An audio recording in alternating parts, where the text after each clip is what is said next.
Dear sisters and brothers, we have a very interesting gospel narrative. And every time I come across this gospel episode, and as I listen and start reading it, I cannot but think about my own prayer life, both the frequency and the manner of praying. In other words, I am reminded of my being connected with Jesus' way. Today's gospel passage is a reminder that we should not underestimate the power of prayer.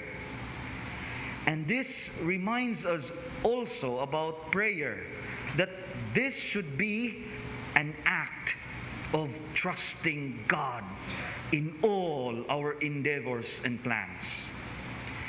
In other instances, this gospel reading would like to remind us all of not relying too much on our own capacities, but we should cry out to God and call on God's help.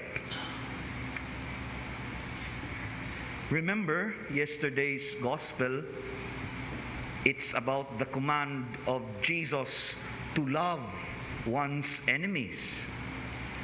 And my initial response about it is that, yes, it is true that there is a difficulty in doing it, but it is never impossible for each one of us to heed such a command from God.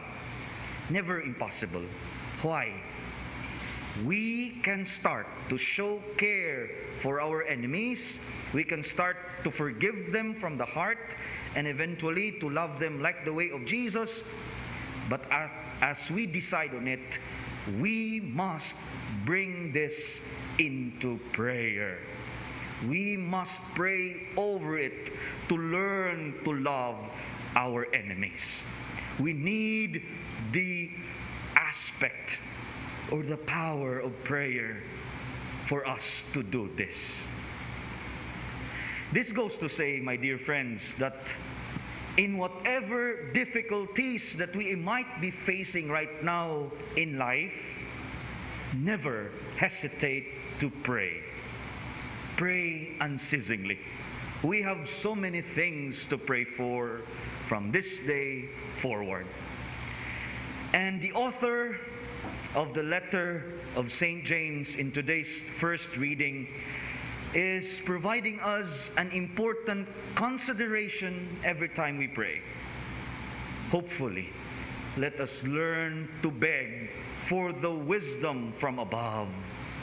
Every time we pray, let us allow that wisdom from above to take possession of us and guide us in facing the difficulties in life. In that way, we are not into relying so much on oneself, but rather trusting wholeheartedly in God's wisdom and power that truly give joy to the heart.